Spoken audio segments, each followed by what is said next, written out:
Welcome to Innersight, Health Optimization with Rudy and Shaun. Welcome, Rudy, to our fourth podcast, and welcome back from the Swiss Epic. Yeah, no, we had a great time, and it's actually great to be back in South Africa. Cape Town weather, must say I've missed it. It's even though it's raining, it's brilliant to be back. Yeah, talking about Cape Town, you did most of your training at Cape Town at sea level. How did it go? Very interesting experience because you fly in to Zurich and you're suddenly at 1,000 meters, and then you actually go up into the mountains. Started in Lenzerheide, and that's at 1,500 meters, and then you actually see. So you start at 1,500. Start at 1,500, and then most days you go up to about 2,700. Yeah, that's some decent climbing.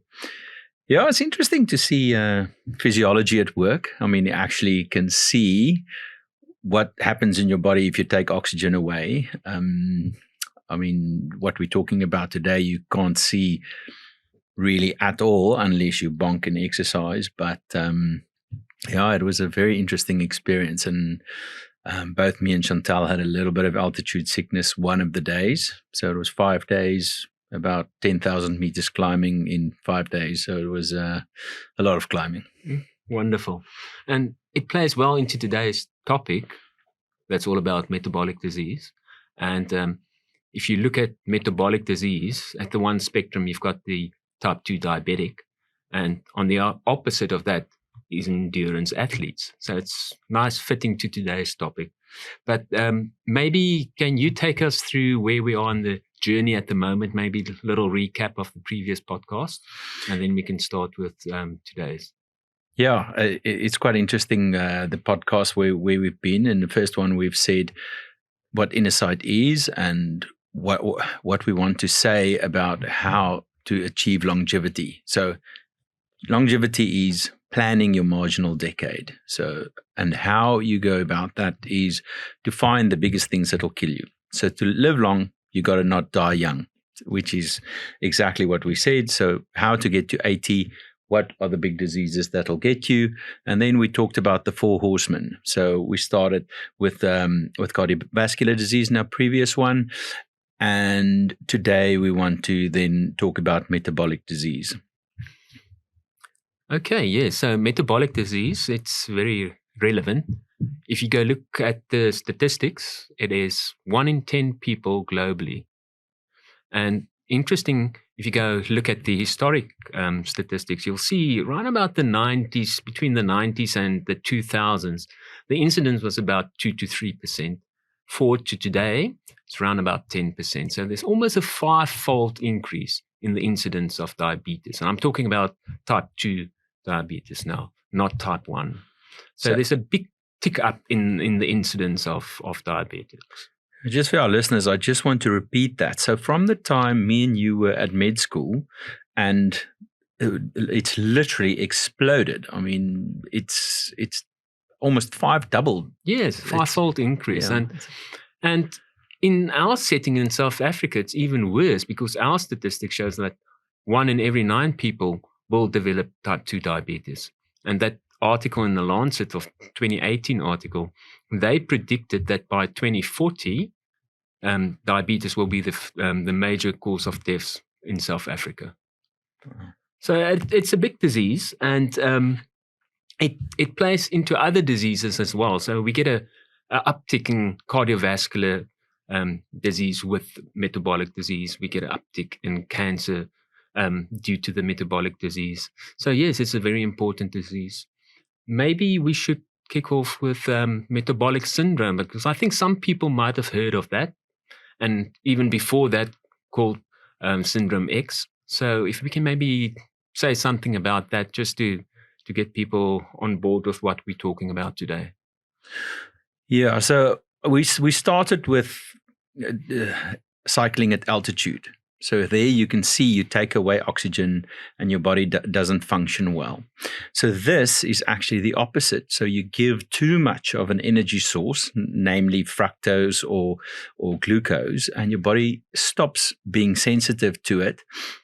and you cannot dispose of glucose efficiently. So it's almost a disease of abundance. It is absolutely a disease of abundance. And I mean, people think like we are hungry, but a 5-fold increase in this massive disease of abundance. And I mean, like I said, we are not disposing of glucose for a few reasons. So we're getting too much. So we're actually putting too much in. And then we're moving less as a result of all of this. And then we actually cannot deal with glucose on the inside in our muscles. So very, very interesting that I mean, we talked about you talked about the type 2 diabetes, but type 2 diabetes is the one spectrum. So in the spectrum from being an elite athlete, in the spectrum, you are every one of us lies somewhere in the spectrum of being either type 2 diabetic on the one side or being an elite athlete on the other side. And we are all carrying around 5 grams of glucose on the inside of our bodies at 1 minute. Or at one point, as we and that is what we deal with. So it's a fine little balance that we either get right or wrong. And if we get it wrong, as we said, the metabolic syndrome is 5 things that we talk about. And what we measure in Innersight is pretty much we're trying to tell you if you've got metabolic disease or not, or a risk of metabolic disease, because we talked about the 4 horsemen.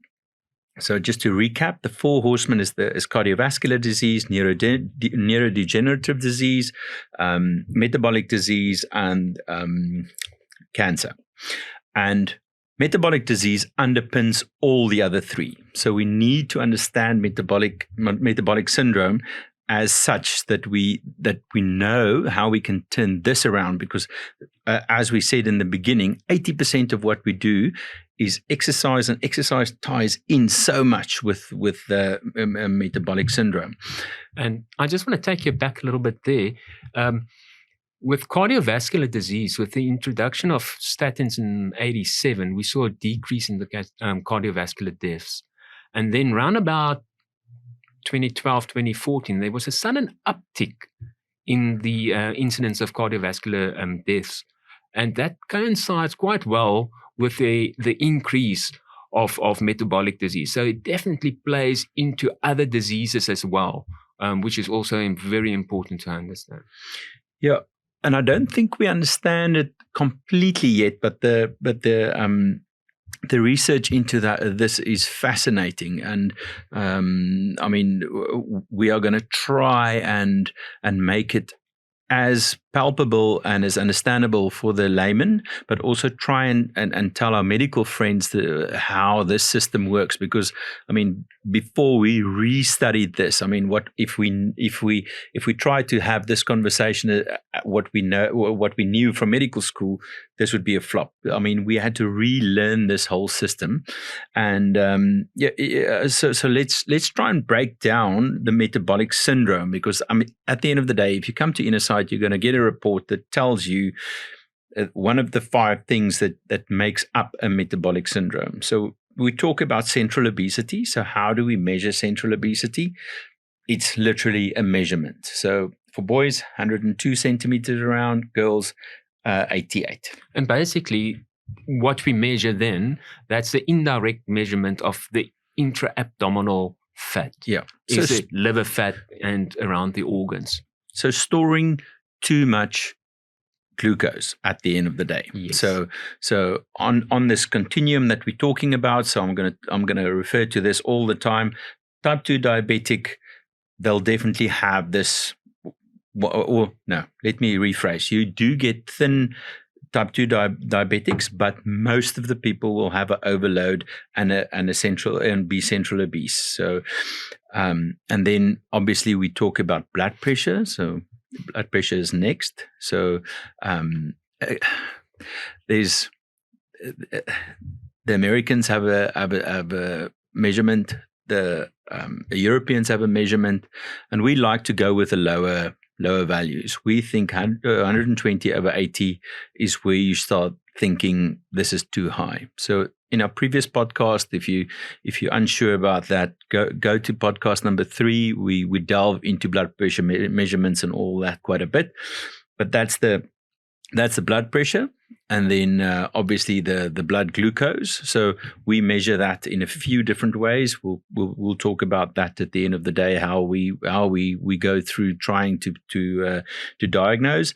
And then obviously the other side that you talked about with the statins is your lipogram changes. So lipogram, just to bring people in again, is how you test cholesterol. So cholesterol is a serum cholesterol. Then you get HDL, which is a high-density lipoprotein, low-density lipoprotein, and your triglycerides. So we don't want the triglycerides to be high because that shows that you're storing too much of the fats, and you also don't want it to be double the amount of HDL.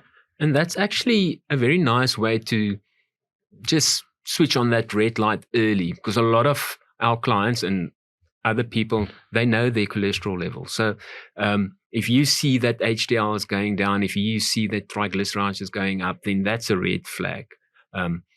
So yes, we pay a lot of attention to that, and you can do further testing then if indicated.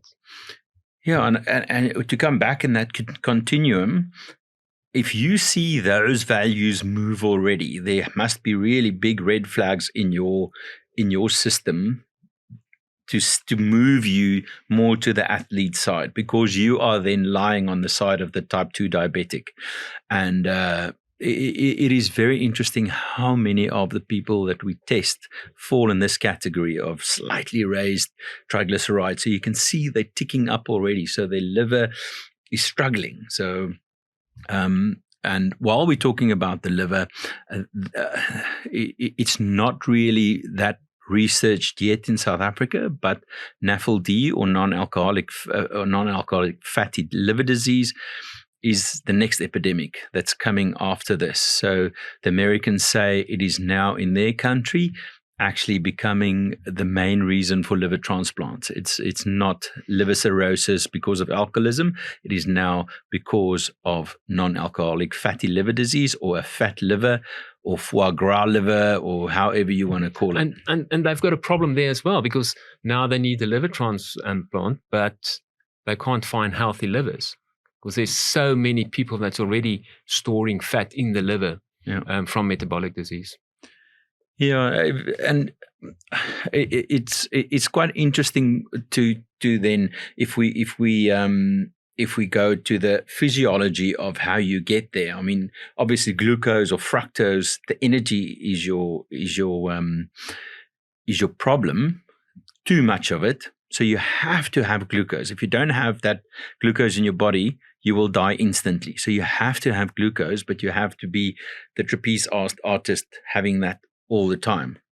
And that's probably your piece to tell us that about how that physiology fits into each other. So earlier we mentioned that in diabetes is a disease of abundance, and it's basically due to the energy that's not processed correctly. So if we go look at macronutrients, we have proteins, fats, and carbohydrates. Proteins we mainly use to basically build everything in the body from proteins.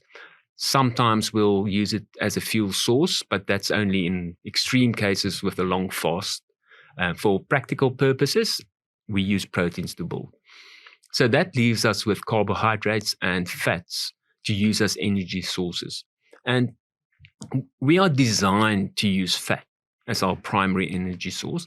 And basically, we just get more ATP molecules from burning fat than from glucose. So ATP molecules is basically the energy source that we're after.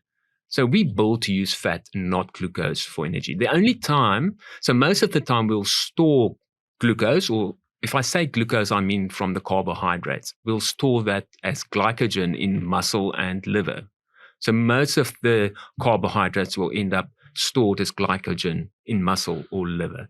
And so I'm going to stop you there. I want the listeners to understand. So let's say I take a drink of glucose. What happens? How do we get to it either being fat or it being powering my brain, or how do we? So when you absorb it, your glucose level in the blood slightly raises, And then your pancreas will secrete insulin. So everybody should have heard of insulin before. So what insulin needs to do then is get that glucose into the muscle or liver cells. Okay, well, the liver cell not so much, but the muscle cells is insulin dependent. So that insulin goes then to the muscle cell, and it's almost like a key and lock system where that insulin locks open a little funnel so that the glucose can go into the muscle cell. That glucose can then be turned into glycogen. So glycogen is the way we store the glucose, and we store it so to use it when you need to run away for the lion, or in extreme cases. Yeah. So that glucose is literally just packed in a long line that the body can just literally pull out and just chop up and use as instant energy. Yeah. But most of the time, we'll use fats as energy source. So if we have too much of say the energy source like carbohydrates, at some point you can only store so much glycogen. So then that glucose goes back to the liver, and then the liver repack that as fat, because we can store fat. We can store a lot of fat. So if you have too much of the carbohydrates, that will be stored as fat then. So that's more or less how the normal system works. So if you look at the other side of the equation with the type 2 diabetics, something goes wrong in this system. And it seems that the problem lies with the glucose getting into the muscle cell, so at that GLUT4 transporter. And it seems that it's intracellular fat that might occlude that transport system there. So the body then struggles to get the glucose into the muscle cell. And then what happens is your pancreas secrete more insulin, because now we're trying to push that glucose into the muscle cell by increasing the insulin. And that's where we start to talk about insulin resistance, because of the higher insulin, and you need more insulin to get the glucose into the muscle cell. And that's something we can test. I mean, we can actually test glucose in the cells. In the blood. We can test insulin in the blood. We can test how your 3 monthly average of glucose. So, and that's the basis of our tests is that we actually. Yes, and the problem with the raised insulin then is because insulin is basically going to store fat. So it limits you to use the fat as energy source. So now you become dependent on glucose for your energy. So your fat oxidation or burning of fat to use as energy source is impaired completely, which is a big problem. Yeah, and that's where evolution didn't keep up with us having abundance.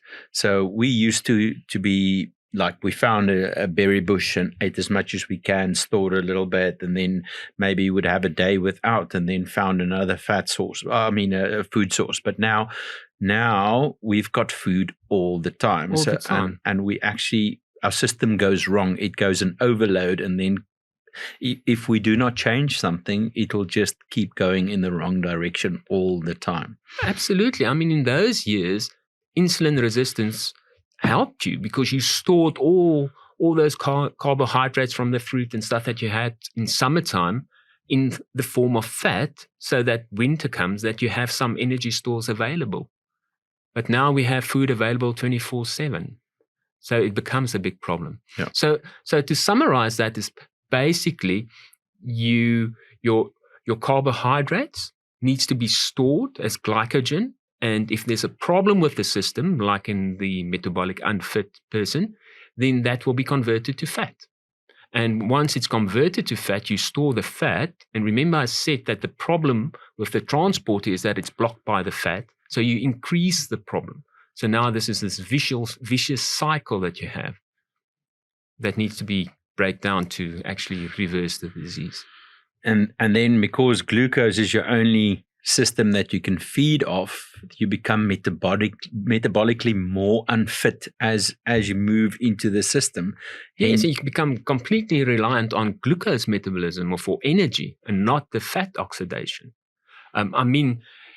If we test our lactate levels as we exercise. So at some point, we'll keep up. And then at some point, that lactate will start to increase, because now we go into the glucose metabolism, where you use glucose because your intensity of the exercise has gone up. So for a fit person, that happens late in the exercise protocol.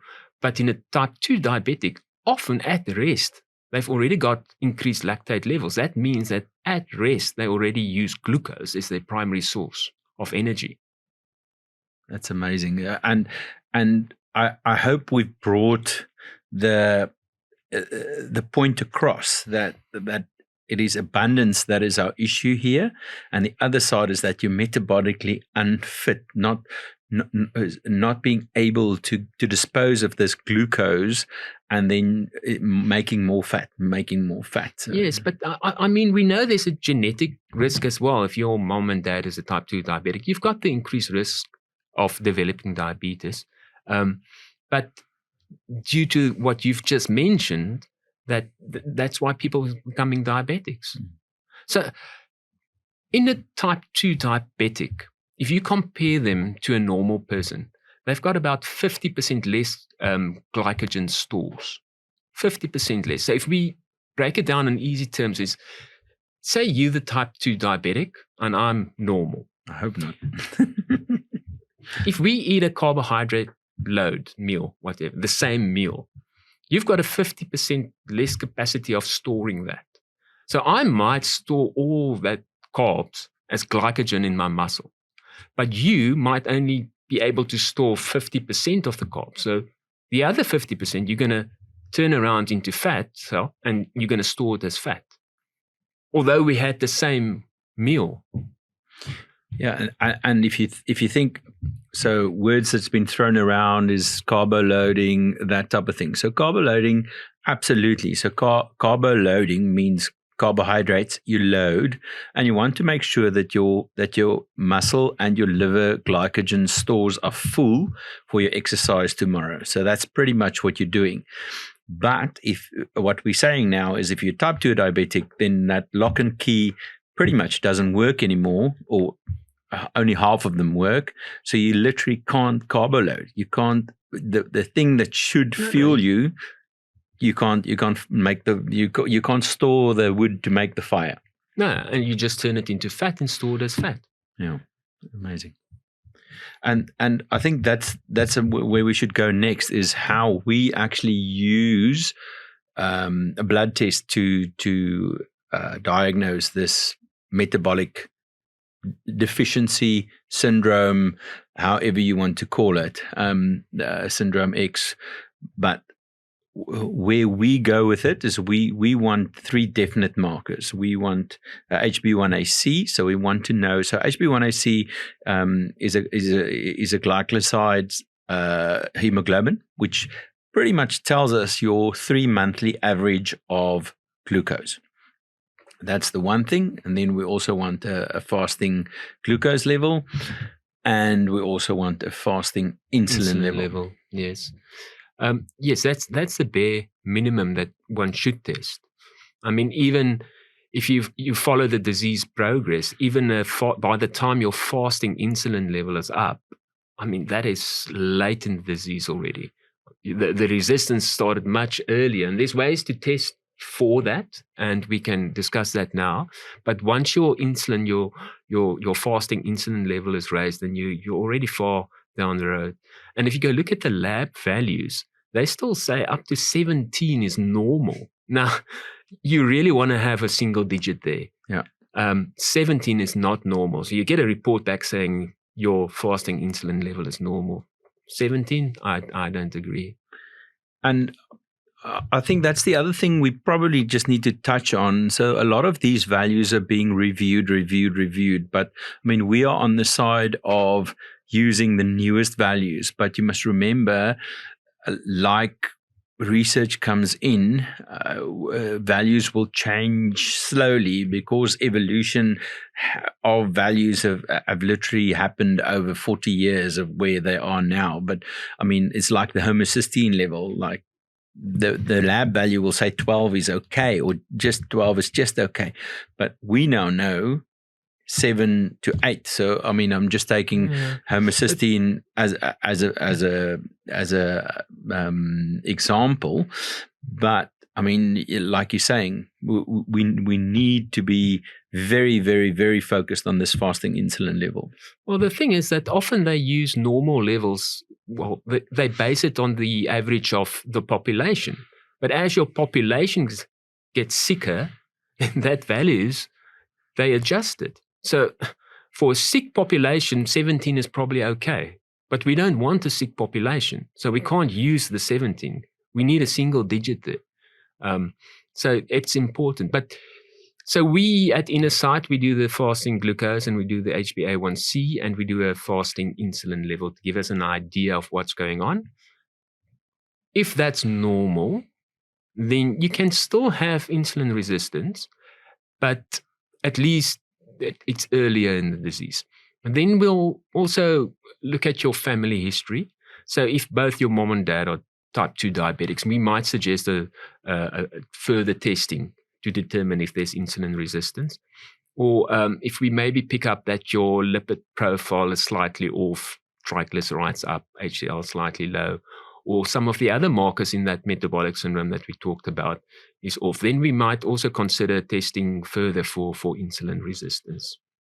Yeah, so just to say, I mean, we would start thinking of referring after at this point to a diabetic specialist just to do all the newer tests. I mean, the obvious test that lies next is the oral glucose tolerance test. So we as such don't do that because, I mean, it's not something that fits in our profile as we move through, but we would want to see more there. Yeah. No, absolutely. And regarding that test is where they do a fasting glucose. They give you a glucose load to drink, and then they retest your glucose levels at certain intervals to see what the glucose does. And if it doesn't come down quick enough, then you're not metabolizing that sugar well enough. So there's then a sign that you might have insulin resistance.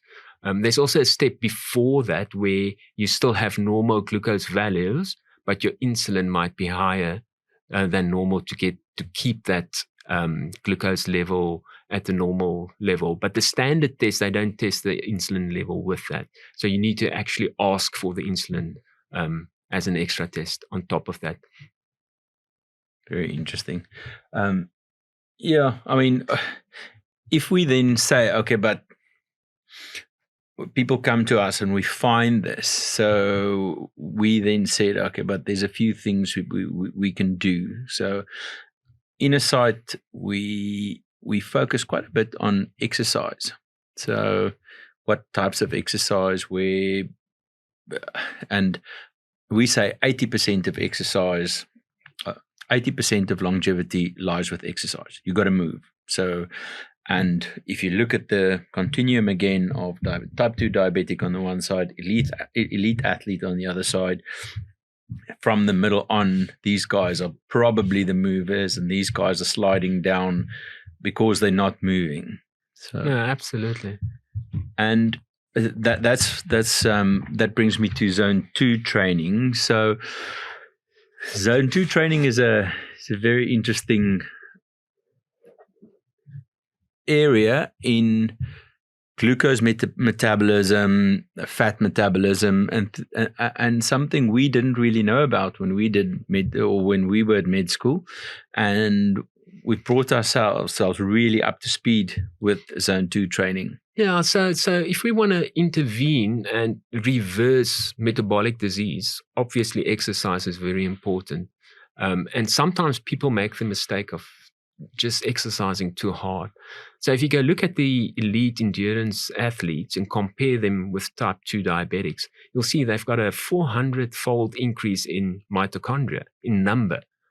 So just to tell the listeners again, so mitochondria are actually the little energy pockets inside your muscle cells that make this ATP that we talked about earlier. So they are actually the energy converters, taking glucose or taking fat, making it into the ATP. So yes. ATP is where we end, but what we use as fuel is what we're talking about now with inside those energy pockets. Yes, and what I mentioned earlier is that the body prefers to use fat as energy source, and that's exactly where the mitochondria plays in, because we need those mitochondria to burn the fat. So part of reversing the process is to increase the numbers of the mitochondria. So that's where zone 2 training comes in. Yeah, so zone 2 training, so you talked about the lactate level earlier. So if we think about how we use energy sources, so zone 1 and zone 2. So zone 2, we talk numbers. If we talk about heart rate, we talk about you want to exercise in 180 minus your age. That's pretty much the top of zone 2. So you want to exercise at less than that number, so that then you are in zone 2. The calculation is 220 minus your age, multiplied by 0.7. Then that's the top of zone 2. Multiplied by 0.6 is the bottom of zone 2. So for someone like myself, I'm late 40s, and my zone 2 would be about 120 to 130. So maybe a little bit higher, and that is a very average. So I'm at the moment I'm quite fit because I just rode an epic. Yeah. So my values might be slightly higher. Someone that's unfit, like a type 2 diabetic, probably need to start lower. If you really want to know those values, you can do a VO2 max test, or exercise pulmonary test, or you can have a lactate level done while you are exercising, and then they do a step test, and you either on a treadmill or on an exercise bike, and you exercise and you do little steps of where you go higher, and normally then when you start seeing the curve of the lactate going between 1 and 2, it spikes up. That is where you change from moving or using fat as a source to using more glucose as a source. So, and we've also mentioned earlier that the diabetic at rest might already be in that zone. So sometimes they need to start very, very low on a heart rate. Very low. So ideally, we would like to test the lactate levels to see where we lie, or the VO2 max. But for practical purposes, if we do zone 2 training, the intensity level, you can also a perceived effort, you can use that to guide you more or less if you're in zone 2 or not. Yeah, because you're getting more acidotic, because you're making lactic acid, so the body needs to get rid of it. So how does the body get rid of it? You start breathing faster. And that is a very, very good sign to use. So if you're actually walking with someone or running with someone and you cannot hold a conversation, that means you're already in that acidic zone. So that's most probably then you're moving into the lactate zone. So you got to move slow enough to still hold the conversation. That's yes, but just yeah. So you got to, and if you're unsure, rather be too slow than too fast, because once you start running that glucose into those cells, it's very difficult to go back into that zone. The body's then primed itself to like, okay, but we're now going to run away from this line. It's an evolutionary response. So it's difficult to come back out of a zone 4. Zone 3 is still okay. But if you've moved into a zone 4 and you're really huffing and puffing, to then move back into zone 2 is almost impossible, because you've primed the body to make lactate. So yes, and you need to plan this, because a lot of people might say, listen, I went out for a ride this weekend, and look here, I've been in zone 2 for 2 hours and 20 minutes in zone 5. And it doesn't work like that. You need to have dedicated zone 2 training if you want to reverse your metabolic disease. We're not talking about the fit guy that goes out for his ride. We're talking about specific intervention to reverse diabetes. So you need to focus on that zone 2 training. And ideally, you would like to do the lactate test to know where they are, but as we mentioned, you can use a perceived effort as well as a way to guide you how to exercise. And the other side that happens in zone 2, that's the only place where you're actually making more of these mitochondria. So you're actually building these energy pockets and you're building more. And what then happens is you actually become a better athlete so your zone 2 will then move.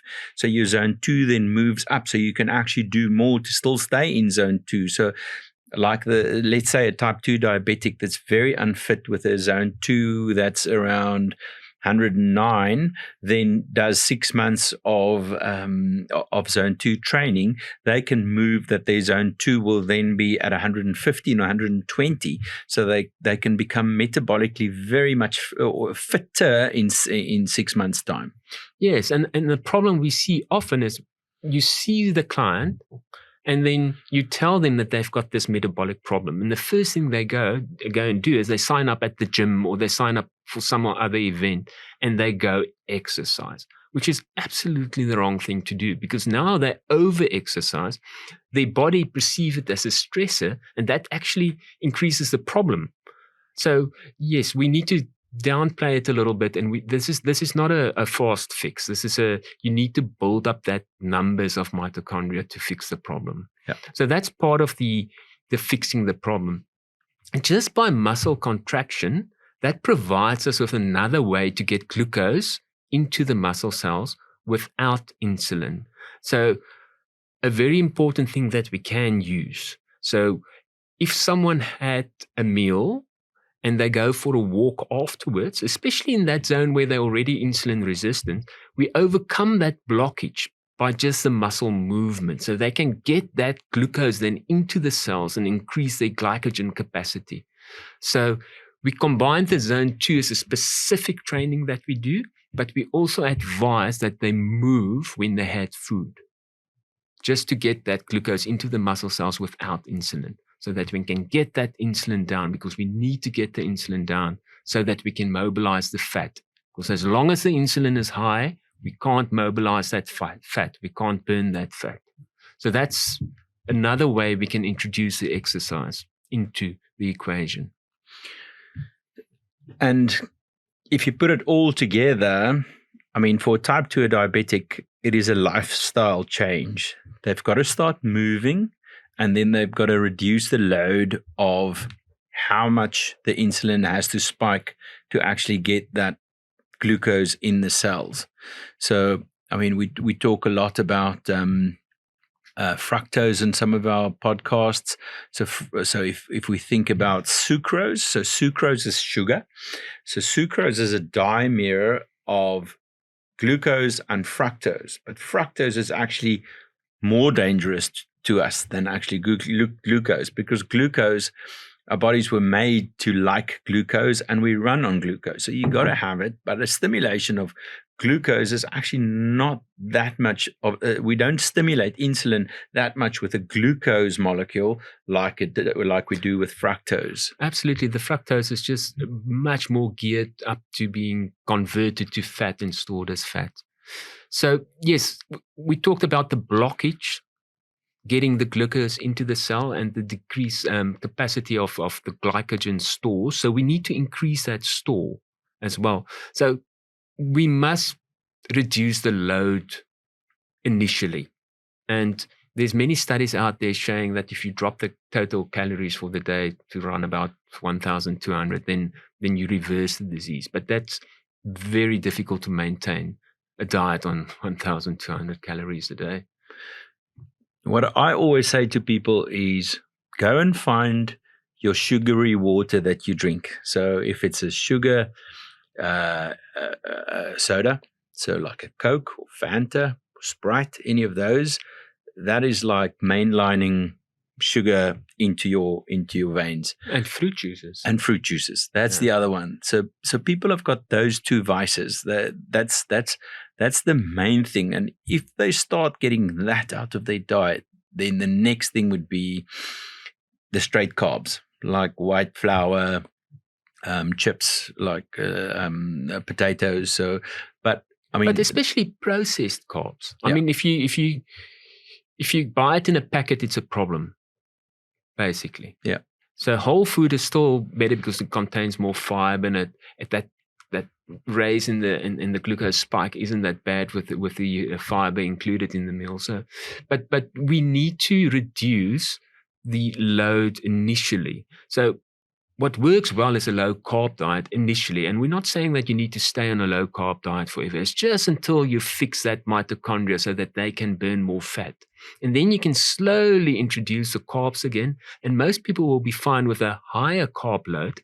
But if you're genetically predisposed to developing type 2 diabetes, you might opt to stay on a lower carbohydrate diet for forever, but I'm not saying low carb diet then, but that's helpful for them. Yeah, they need to unlock the lock is almost. Yeah. I mean, so they need to get that muscle. So more muscle, you will have more muscle if you move more. I mean, you're going to you increase your storage capacity by building more muscle. So that's part of the fixing the problem is building more muscle as well. Yeah, absolutely. I mean, it is so counterintuitive if you think about you have to exercise lightly to become stronger. We were told, no, you got to go build muscle, but to become metabolically fit, you have to actually exercise in a low zone first. No, it's all about switching back from glucose back to fat oxidation. Yeah, so I'll maybe just to lay this down a last time. So we talk about aerobic and anaerobic exercises. So aerobic exercises has got very little to do with oxygen. We've got more than enough oxygen. It's actually not aerobic. It doesn't mean it's actually what we are burning and how it is burnt. So we need oxygen to burn fat. That is the reason why it's called aerobic, whereas anaerobic means we are actually pushing this glucose into that system and we're actually making lactic acid, and that is why it's called anaerobic, because the system doesn't need oxygen to burn that fuel. But we are made to run for long times, like the Bushman and all that runs on fat for long, slow, and we can go almost forever if you've got those stores. You can just trundle along. But if you move into that lactate phase, you will burn that glycogen stores, and that's where the athletes talk about bonking. They fall off that cliff of not having enough of this glucose stores. Yeah. And then I think last thing we need to touch on is that we have got medication that can help. So there's a lot of new things happening and I mean, even in the last 5 years, 2 of the drugs that we're going to talk about has come along. Metformin has been around forever, so it's a very, very well studied drug.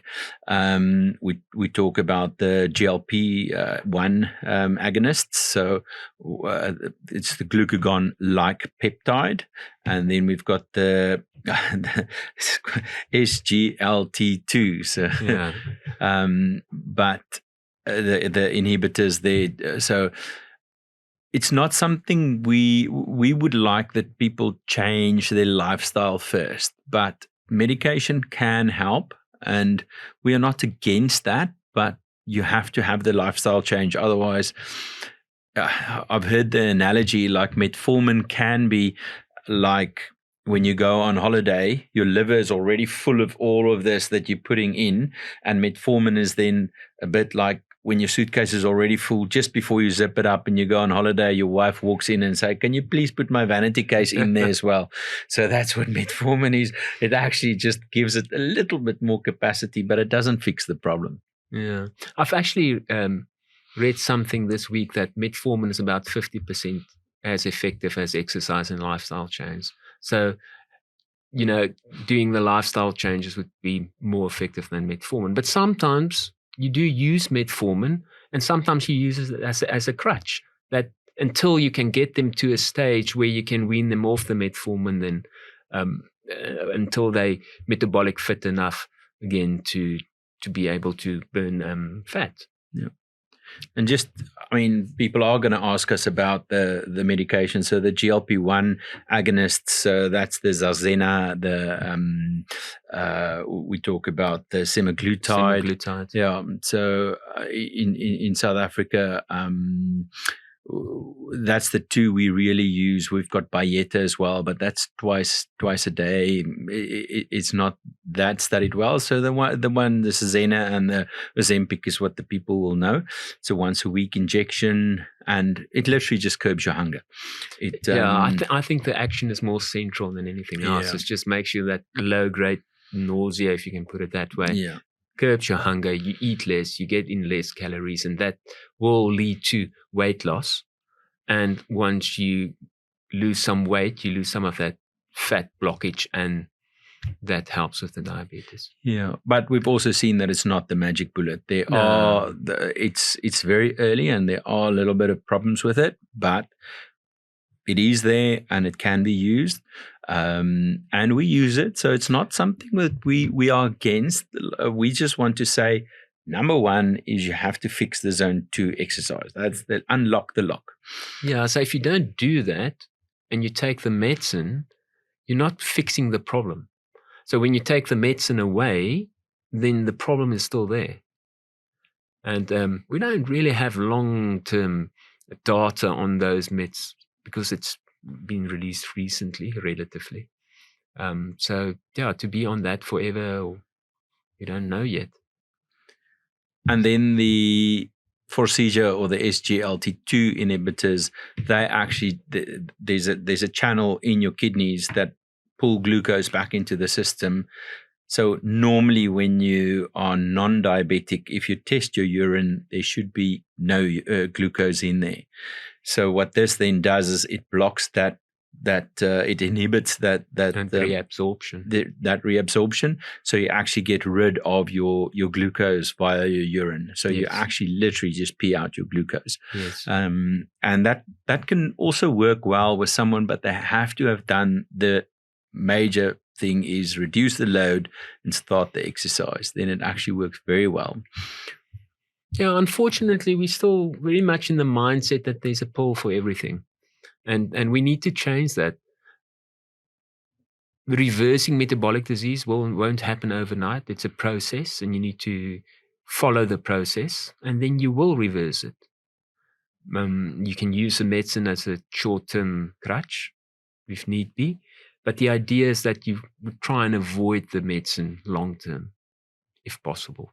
Sometimes it's not possible, depending on how far down the line you are, but most people, you'll still be able to stabilize or reverse. So if we put it all together, if you are unsure and you don't know your values, I think people shouldn't think they are long and thin and they don't have this. I mean, if you think about it, 2/3 of people look like the real type 2 diabetic. They are overweight, central obese, but 1/3 of them are long and skinny. So you can be a type 2 diabetic and be long and skinny. So people must just not confuse the two. So you need to know those numbers. Yeah, because the so-called skinny fat. Yeah. So you don't need to be obese to have diabetes. And there's many people that's obese that's actually metabolic fit, not morbid obese, but slightly obese that are metabolic fit. Yeah. And it's all about how you store your fat. So the best way to store it is subcutaneously. But if you store your fat intra-abdominally, that's a problem. Yeah. So that's white where fat is the bad fat. Yeah, so that's where the skinny fat comes in. It's the ability to store fat in other places, which is a more healthy way of storing it, is not there. So they store it straight intra-abdominally. And everybody has to store fat. So even a skinny person has got pretty much, an 80-kilogram man will have about 10 kilograms of fat stored. So everyone has to have fat. And again, this trapeze artist. You want to be so too little is very bad for you. It's a stressor. And too much is bad for you. It's a stressor. So you need to be in the middle. And hence, we do use BMI. BMI is not a great measure, but you have to have some type of measure to see where you are. So you need to know your numbers. Where on this scale do you lie? And And that's why our report is so detailed. Is we take lots and lots and lots of values to try and get you to a risk profile, and to say where do you lie, what is your risk, and that's like with the metabolic disease. I mean, we have the cutoff values, and if you've got 3 of those, then we classify you that you've got metabolic disease. But at Innersight, if there's any slight derangement of the normal value, we already say, oh, this is going towards that. So we'll already then intervene there and proactively start to work on those single issues that might lead to a problem later on. And I think the other thing is, even if you are on the side of the type 2 diabetes, it can be fixed. Most type 2 diabetics can be metabolically fit. So if they move their training and plus or minus medication, they can get out of that and they can get to athlete level, as long as their pipes can do it. As our previous podcast, the third podcast, the cardiovascular system, if that's not affected yet, then this can be reversed.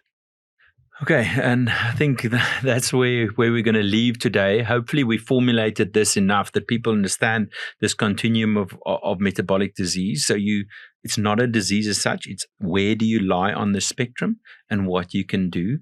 And if you want more information, please visit our website, www.innersight.coza. And for next time, we will talk about our other 4 horsemen, or the next of the 4 horsemen, called cancer. Thanks, Rudy. Thanks. Yeah, it was good.